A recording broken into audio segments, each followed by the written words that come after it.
लक्ष्मण, सृष्टि हमें संकेत करना चाहती है, हमें धीरज देना चाहती है कि सब ठीक होगा, सब ठीक होगा। ऐसा तो नहीं हनुमान ने सीता को ढूंढ लिया हो?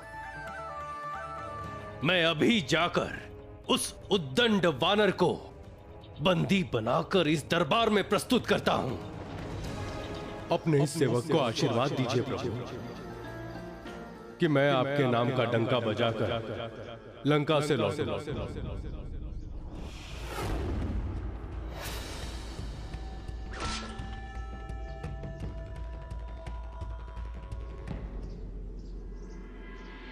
जब शरीर थका हुआ हो और बेहद भूखा हो और सामने भोजन का प्रबंध हो तो उसे खा लेने में धर्म और न्याय की दृष्टि से कोई दोष नहीं। मैं 400 योजन समुद्र लांग कर आया हूं। इसी परिश्रम की वजह से मेरा शरीर थका था और भूख भी बहुत तेज लगी थी। इसीलिए मैं अशोक वाटिका के फलों पर अपना अधिकार समझकर मैं सारे फल खा गया। महाराज, जब रात्रि के समय वृक्ष सो रहे हों तो उनके फल, पत्ती आदि को तोड़ना वर्जित है। मैंने हर एक पेड़ को हिला हिला कर जगाया, परंतु महाराज, वो हिला हिला कर जगाने में कुछ पेड़ जड़ के साथ मुझसे उखड़ गए और फिर आपके सैनिकों ने मेरे शरीर पर वार किया। अपने शरीर की रक्षा के धर्म के लिए मुझे उनसे लड़ना पड़ा। महाराज, जिन लोगों ने मुझ पर प्रहार नहीं किया, मैंने उन्हें कुछ नहीं किया। बस केवल मैंने उन्हीं को मारा जिन्होंने मुझे मारने की चेष्टा की, और इसीलिए मुझे आपके पुत्र अक्षय कुमार को परलोक पहुंचा देना पड़ा।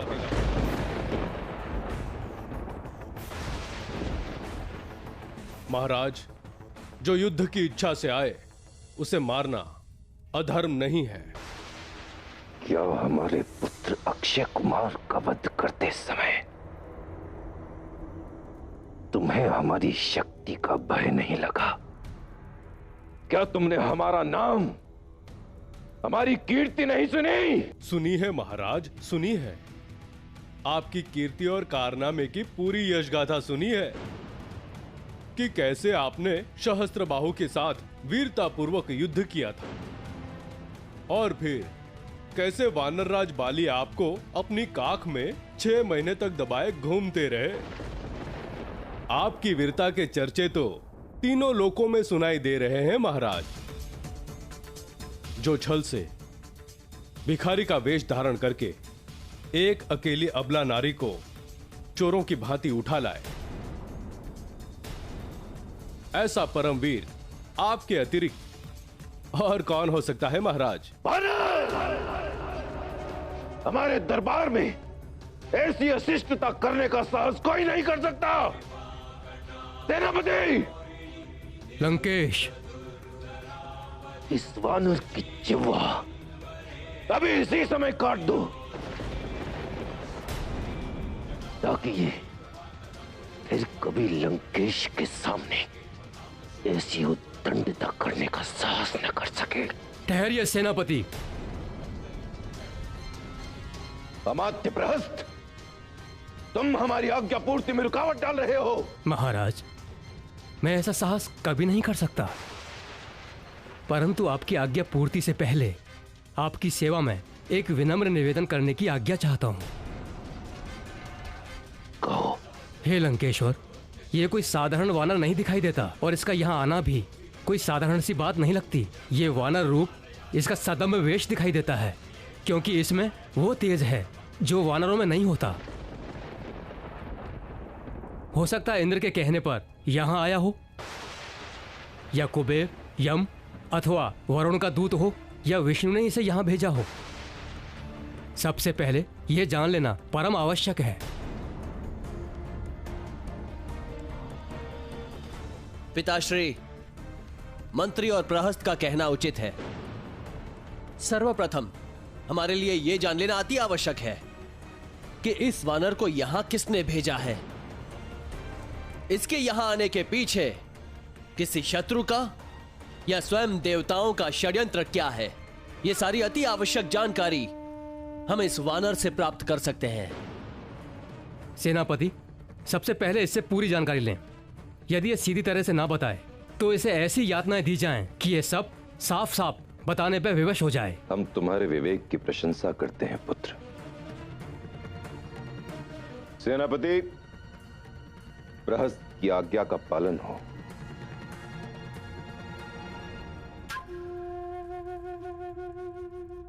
इतने बड़े कार्यक्रम की आवश्यकता नहीं है महाराज। इतना तो मैं स्वयं भी बता सकता हूं। मैं वायु देवता का औरस पुत्र हूं। मुझे ना भगवान विष्णु ने भेजा है और ना किसी और देवता ने। मैं तीनों लोकों के स्वामी, अमी तेजस्वी, रघुकुल शिरोमणि, प्रभु श्री रामचंद्र जी का दूत हूं। पवन पुत्र हनुमान हूं। जिनकी भार्या माता सीता को तुम छल से हर लाए हो, मैं उन्हीं माता सीता का पता लगाने और महाराज रावण आपसे मिलने के लिए 400 योजन समुद्र लांघकर मैं आज यहां आया हूं। मैंने सीता माता के दर्शन तो कर लिए, अब आपसे मिलने के लिए मैंने इस प्रकार बंधा जाना स्वयं स्वीकार किया है। अन्यथा ना किसी देवता में और ना ही किसी असुर में इतनी शक्ति है कि मुझे इस प्रकार किसी शस्त्र से या पाश से बांध सके, क्योंकि मुझे ब्रह्मा जी से ऐसा वरदान प्राप्त हो चुका है। मैं तो यह देखने की लालसा से यहां पे चला आया था कि निर्मल चंद्रमा के समान यश प्रताप महर्षि पुलत्स्य के वंश में उनकी कीर्ति को कलंकित करने वाला ऐसा कौन सा मूर्ख है जो श्री राम से बैर रखने का साहस रखता है, जिसे रघुनाथ जी की शक्ति का ना भान है ना भय है। तू एक तुच्छ मानव की शक्ति से लंकेश्वर रावण को भयभीत करने आया है, उस त्रिलोक विजेता रावण को जिसे स्वयं ब्रह्मदेव और भगवान शिव से शक्तियां प्राप्त हैं। यदि मैं भगवान शिव होता तो मैं तुम्हें यही उपदेश देता कि हे पुत्र, मेरी शक्तियों का और अनुकंपाओं का दुरुपयोग ना करो। तुम धर्म और अर्थ के तत्वों को जानते हो। तुमने बड़ी तपस्या करके जो शक्तियां प्राप्त की है, उनका प्रयोग नम्रता से धर्म के कार्य में ही करो। यदि उनके कारण आप अपने अंदर पाप, अभिमान, अधर्म की प्रबलता आने देंगे तो उसका मात्र एक ही परिणाम होगा, विनाश, समूल विनाश। अतः विनाश का मार्ग छोड़कर प्रभु श्री राम की शरण में आ जाओ, जिन्होंने एक ही बाण से महाबली बाली को मार डाला, खर और दूषण का उनकी सेना सहित उनका अंत कर दिया। उन्हें पहचानो, वे सारे जगत के स्वामी हैं। उनसे टक्कर लेने वाला इन तीनों लोकों में कोई भी नहीं है। समस्त देवता, ब्रह्मा, स्वयं मैं भी उनके सामने नतमस्तक रहते हैं। तो पुत्र, अभी भी समय है। माता जानकी को लेकर प्रभु श्री राम की शरण में चले जाओ। चपल वानर, ये भगवान शिव के वचन हैं या तेरी भ्रमित बुद्धि का प्रलाप?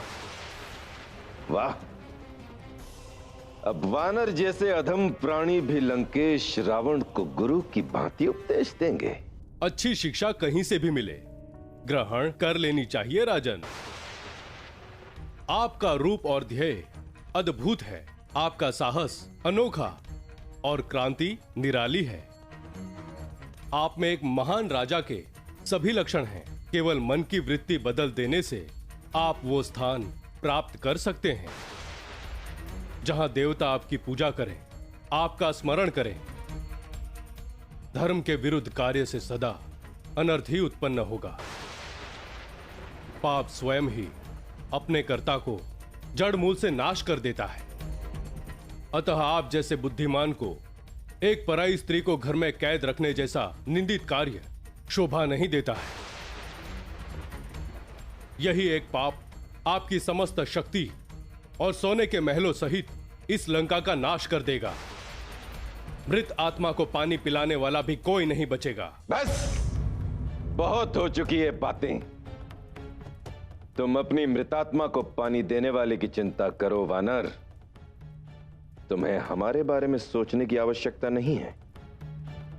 ब्रह्मा जी के आशीर्वाद से देव, दानव, असुर, किन्नर, गंधर्व, नाग, यहां तक कि किसी भी योनि का प्राणी हमारे प्राण नहीं ले सकता। उस वरदान में आपको नर और वानर से निर्भय नहीं किया गया था। प्रभु श्री राम इस वक्त नर के रूप में और महाराज सुग्रीव वो तो स्वयं एक वानर हैं। राजन, मैं एक बार फिर आपसे हाथ जोड़कर विनती करता हूं, प्रभु श्री राम के साथ द्रोह करने वालों को स्वयं ब्रह्मा, विष्णु या महेश भी नहीं बचा सकते।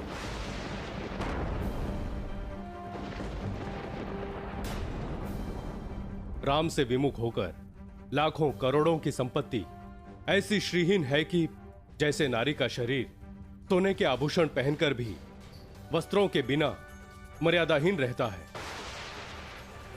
महाराज रावण, मैं आपको अंतिम चेतावनी देता हूं। माता सीता का रूप धारण करके आपके पास काल की फांसी आ पहुंची है।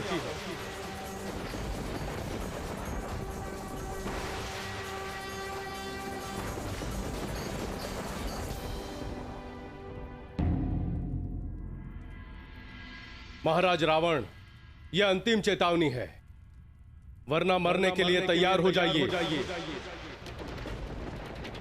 आपको मृत्यु दंड देने की ताकत तो मैं भी रखता हूं, परंतु प्रभु श्री राम ने मुझे यह आज्ञा नहीं दी है, और वैसे भी यह कार्य तो प्रभु श्री राम के हाथों ही होना चाहिए। कौन किसे मृत्यु दे सकता है? इस घर को अभी दिखा दो। काट दो गला इसका।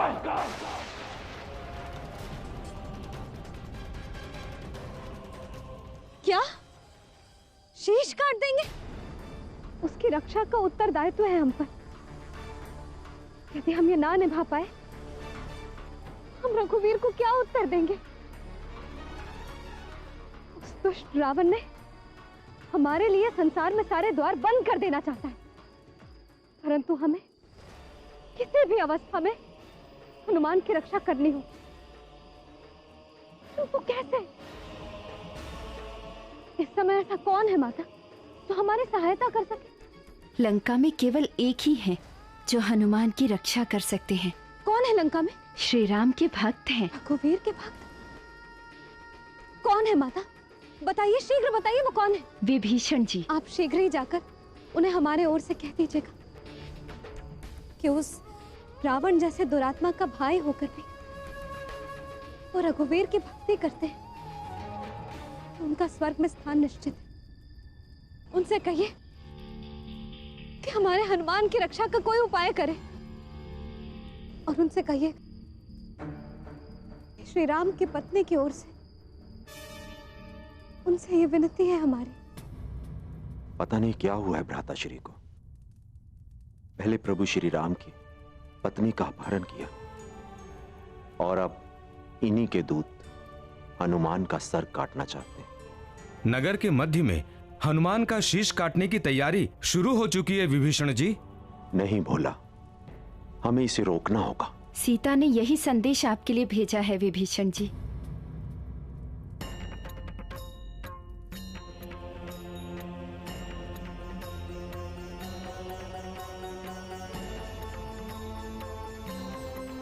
क्या कहा तुमने त्रिजटा? सीता ने आपसे प्रार्थना की है कि आप कैसे भी हनुमान को मुक्त कराएं। मेरे जैसे तुच्छ भक्त जिनकी शरण में जाते हो, जिनसे हम प्रार्थना करते हो, उन्होंने मुझसे जानकी माता से जाके कह दिया कि विभीषण में जब तक प्राण है तो भ्राताश्री को हनुमान के प्राणों का हरण नहीं करने देगा। आपसे यही अपेक्षा थी विभीषण जी। जानकी मैया को मेरा प्रणाम कहिएगा, और कहिएगा बंदी गृह से मैं उन्हें छुड़ा नहीं सकता, उसके कारण वो मुझे क्षमा करें। इस वानर के सत्कार की सारी तैयारियां हो गई? जी पिताश्री, आप जब चाहें इसका शेष काटने की आज्ञा दे सकते हैं। शुभ कार्य में कोई विलंब नहीं करना चाहिए।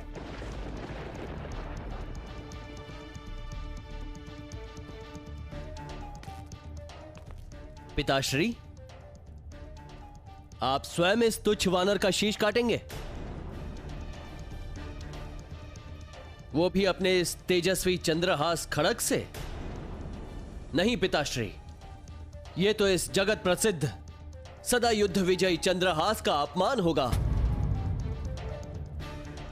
मेरी तलवार अभी भी इस वानर का रक्त पीने के लिए उत्सुक है।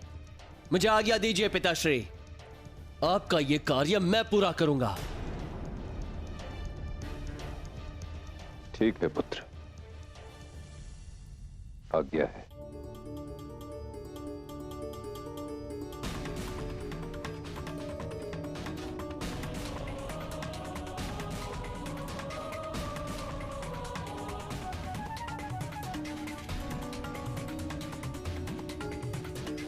प्रणाम भ्राताश्री, ये मैं क्या सुन रहा हूं? नगरी के मध्य एक वानर का शीश काटा जा रहा है। तुमने ठीक सुना है विभीषण। अब से बस कुछ ही क्षणों में इस वानर का शीश इंद्रजीत अपनी तलवार से काट देगा। परंतु भ्राताश्री, ये अनुचित है। एक दूत को मारना धर्म विरुद्ध भी है और लोकाचार की दृष्टि में निंदित भी। ये वानर केवल हमारा शत्रु है और हाथ में आए शत्रु को छोड़ देना बुद्धिमानी नहीं होती काका। पिताश्री, मैं इस वानर के लिए मृत्युदंड का अनुमोदन करता हूं। इंद्रजीत, क्या तुम्हारी कोई पुरानी शत्रुता है हनुमान से, जो तुम उसे मृत्युदंड देने पे तुले हुए हो? क्या तुम जानते भी हो कि तुम्हारे इस कार्य के कारण भ्राताश्री का कितना अपयश होगा? क्या तुम ये चाहते हो कि भ्राताश्री लंकेश की उज्जवल धवल कीर्ति कलंकित हो जाए? क्या तुम ये चाहते हो कि दशों दिशा से भ्राताश्री को धिक्कार मिले? भ्राताश्री, आपका विवेक तो सदैव ही जागृत रहता है, तो फिर आप अपने मन से ही पूछिए कि एक दूत को मृत्युदंड देना उचित है अथवा अनुचित। भ्राताश्री, आप भली बात ही जानते, अपयश, अपकीर्ति, अपमान और चरित्र पे लगा हुआ कलंक मृत्यु के समान होता है। प्रणाम।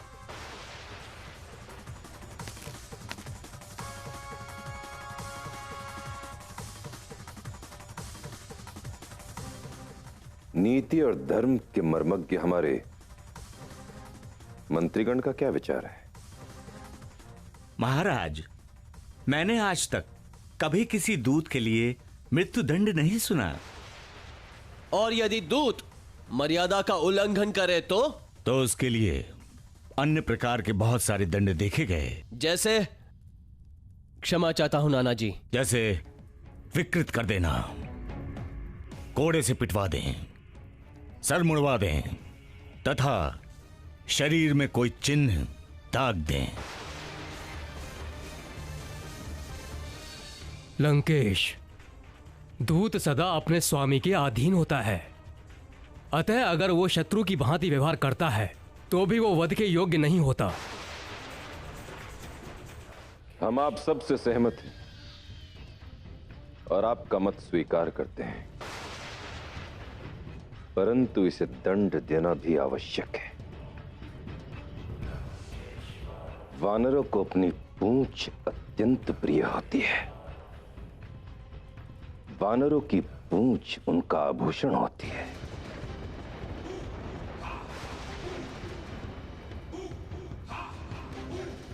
हमारा आदेश है कि इसकी पूंछ में आग लगा दी जाए। इसकी पूंछ में आग लगाकर इसे पूरे नगर की गलियों और चौराहों पर घुमाया जाए।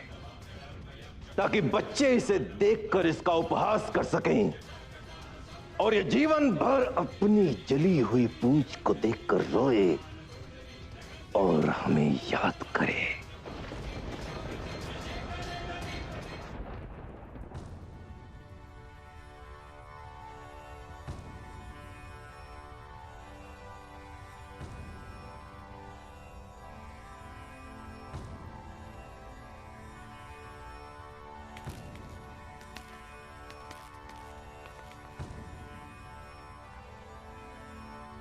हे प्रभु, हे मैया, आपकी कृपा से मैंने कार्य पूर्ण कर दिया।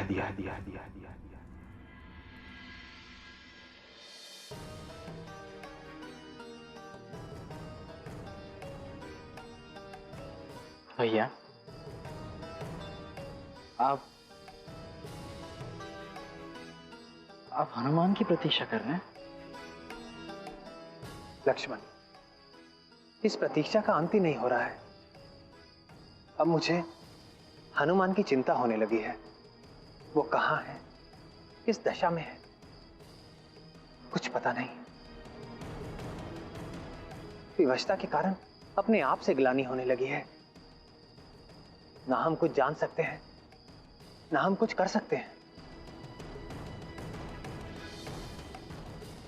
लक्ष्मण, हनुमान अकेला गया है। इसी कारण उसकी शक्ति जानते हुए भी, उसके पराक्रम, उसके बाहुबल पर विश्वास होते हुए भी मन वैरी हो गया है।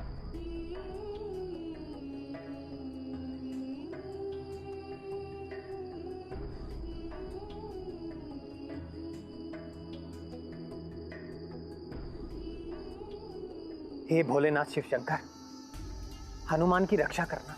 प्रभु, आपका आशीर्वाद ही तो हनुमान का सुरक्षा कवच है जो वो किष्किंधा से पहनकर गया है।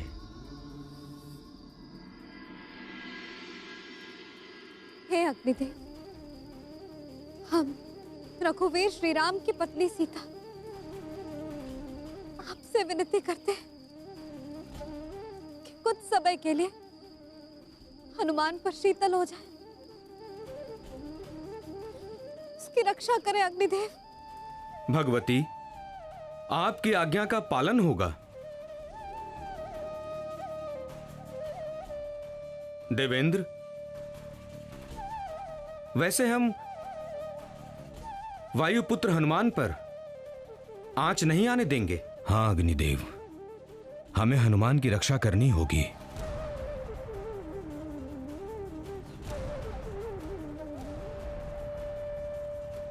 भ्राताश्री, मेरी आपसे प्रार्थना है कि आप जो कार्य करने जा रहे हैं वो नीति विरुद्ध है। और वैसे भी सत्पुरुषों ने कहा है कि एक दूत कभी भी, किसी भी समय, किसी भी अवस्था में मृत्युदंड नहीं दिया जाता, हम जानते हैं। और तुम्हारे परामर्श पर हमने उसका मृत्युदंड रोक दिया है विभीषण। परंतु दूत युद्ध भी नहीं करता, और इसने किया है, और इस अपराध का दंड इसे अवश्य मिलेगा। लंकेश काकाश्री, आप इस वानर को बचाना चाहते हैं? क्यों काकाश्री? क्या यह वानर आपको मेरे अनुज अक्षय कुमार से अधिक प्रिय है? मैंने पहले भी देखा है काकाश्री, आपने सदैव ही हमारे शत्रु का साथ दिया है। नहीं इंद्रजित, विभीषण सदा धर्म का साथ देता है। तो क्या हम अधर्मी हैं?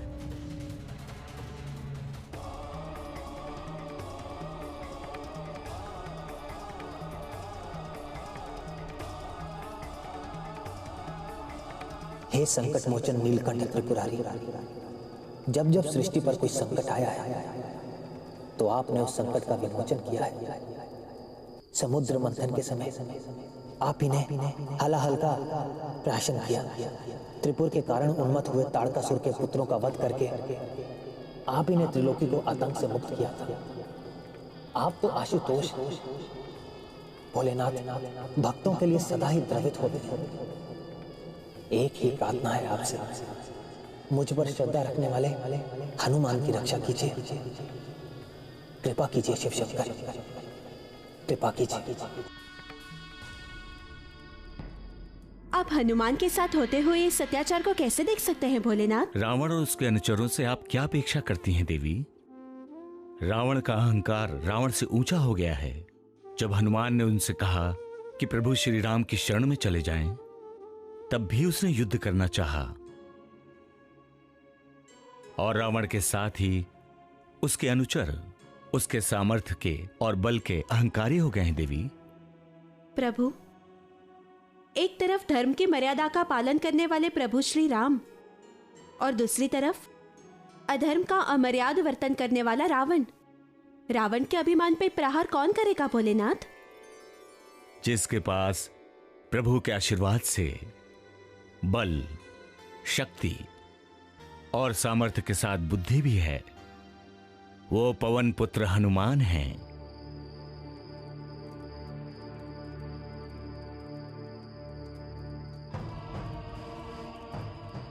पुत्री, माता, अब तुम्हारा व्याकुल होना व्यर्थ है।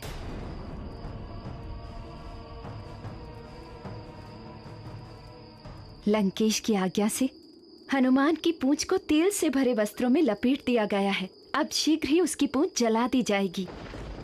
क्या? हनुमान ने हमें माता कहा और हम कैसी माता है जो उसकी रक्षा भी नहीं कर सकते? जब रघुनंदन हमसे पूछेंगे कि हमने हनुमान की रक्षा क्यों नहीं की, तो हम मुझसे क्या कहें? शांत हो जाओ पुत्री, शांत हो जाओ। आप ही बताइए हमें, हम क्या करें? अब हम केवल प्रार्थना कर सकते हैं, और क्या कर सकते हैं?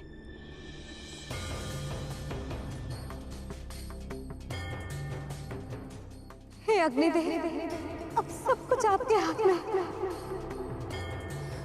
हमारे पुत्र हनुमान की रक्षा कीजिए, अपनी ज्वाला को उसको शीतल कर दीजिए।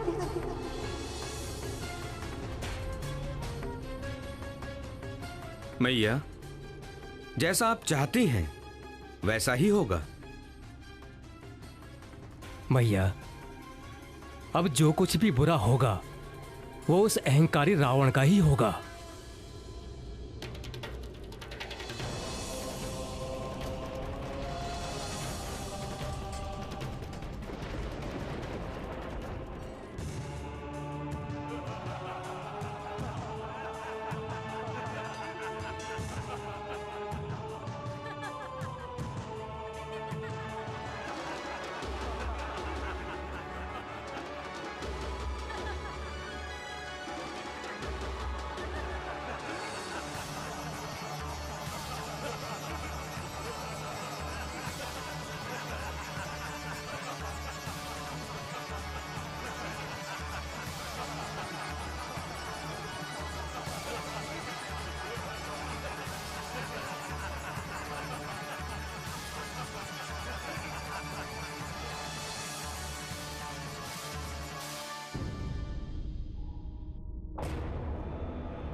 अब प्रणाम करने से क्या लाभ? लंकेश को प्रणाम करके उनकी शरण में चले जाते तो तुम बच सकते थे। अब तुम्हारी ये पूंछ जलेगी ही जलेगी।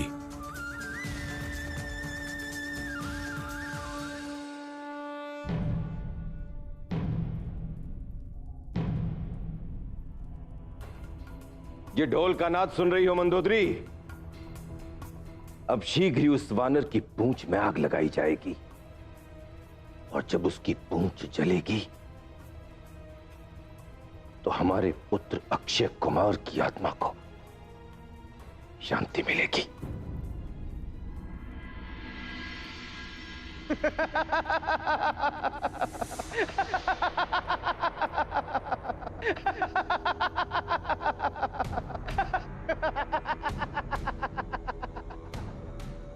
सुन रहे हो ना दशानन? विनाश का ढोल बजने लगा है।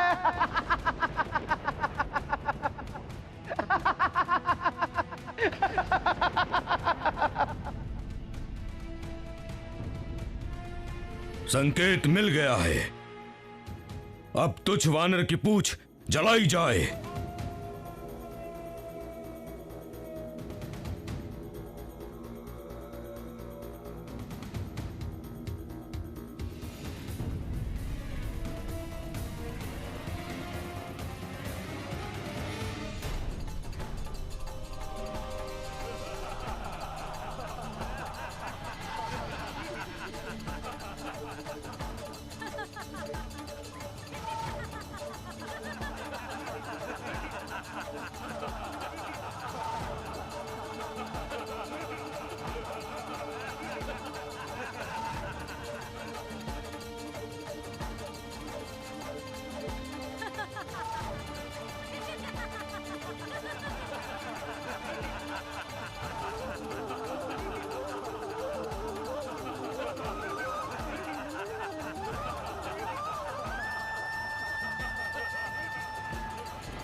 भैया क्या हुआ?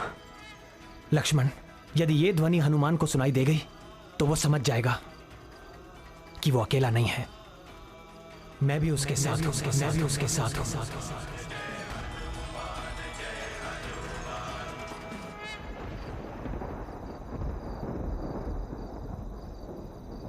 जय श्री राम।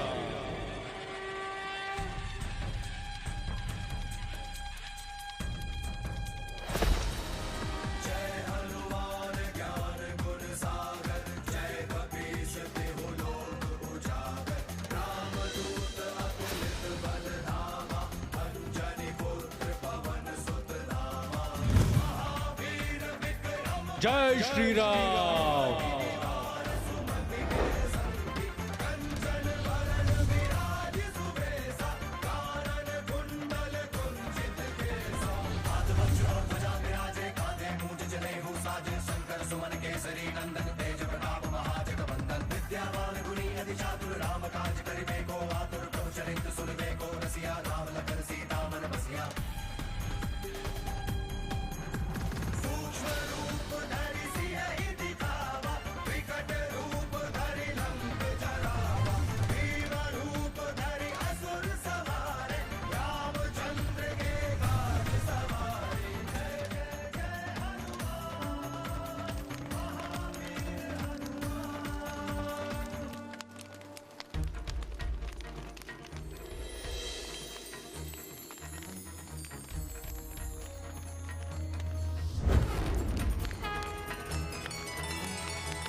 नारद सारद सहित अहिसा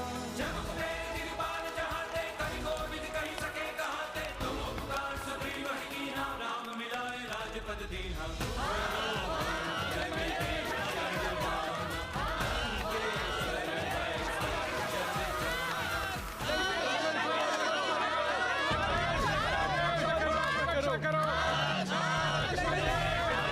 जय श्री राम।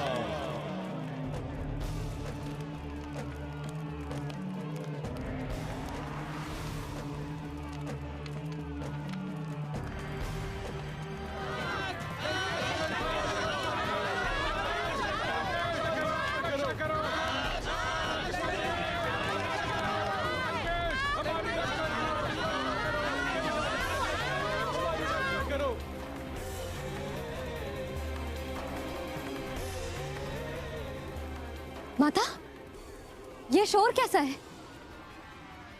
ये शोर लंका निवासियों का है सीते। हनुमान ने लंका में हाहाकार मचा दिया है।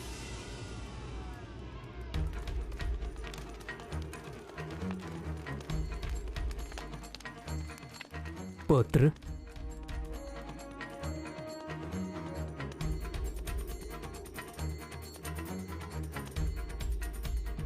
आज्ञा पिताश्री। तुम्हें एक महत्वपूर्ण कार्य और भी करना है। शनिदेव रावण के बंदी गृह में हैं। तुम्हें उन्हें मुक्त कराना होगा। जो आज्ञा पिताश्री।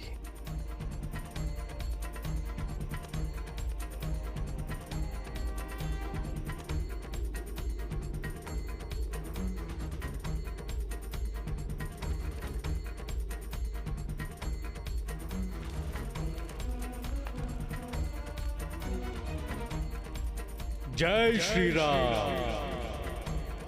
नहीं, हमें उसका शीश काटना है। वो लंका का शत्रु है और वो वानर लंका में उत्पात मचा रहा है, परंतु तुम सब मिलकर उस एक वानर को नहीं पकड़ पा रहे हो। जाओ और जाकर पकड़ो उसे। क्षमा कीजिए महाराज, हमने बहुत ढूंढा महाराज उसे, परंतु वो कहीं नहीं दिखाई दे रहा। कहीं भी दिखाई नहीं दिया? गया कहां वो? जाओ और ढूंढो उसे।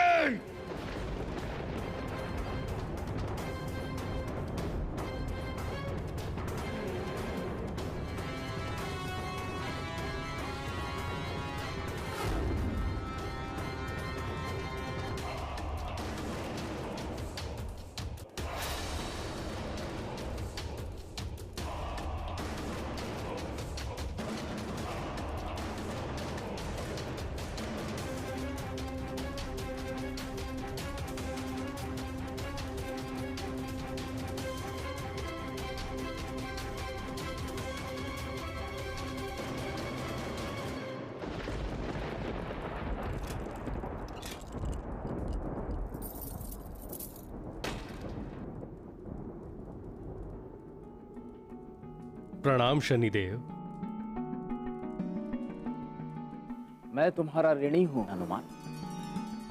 मेरी इच्छा है कि तुम मुझसे कुछ मांगो और मैं उसे पूरा करूंगा। शनिदेव, मेरी प्रबल इच्छा है कि प्रभु श्री राम और माता शीघ्रातिशीघ्र एक दूसरे से मिल जाएं। यदि आप मेरी इच्छा। तुम्हारी इच्छा तो सारे संसार की इच्छा है हनुमान। तुम तो राम भक्त हो, राम सेवक हो। प्रभु राम और देवी सीता का मिलन तो तय है और शीघ्र, अति शीघ्र निश्चित होगा। तुमने आज मुझे रावण के संकट से मुक्त किया है। आज के बाद ये त्रिभुवन तुम्हें संकट मोचन की उपाधि से जाने जानेगा। जो भी तुम्हारा स्तुति गान करेगा वो पापों से मुक्त हो जाएगा। मेरी वक्र दृष्टि के कारण जिसकी बुरी दशा आरंभ हुई होगी, यदि वो तुम्हारे दर्शन करके तुम्हारी पूजा करेगा, मेरी वक्र दृष्टि का प्रभाव उस पर नहीं पड़ेगा। उसकी साढ़े साती सुस्वाहा हो जाएगी। मैं अनुग्रहित हुआ शनिदेव।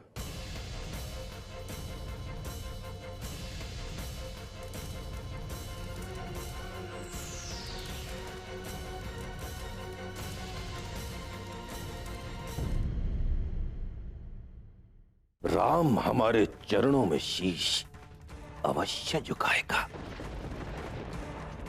और जिस दिन वो ऐसा करेगा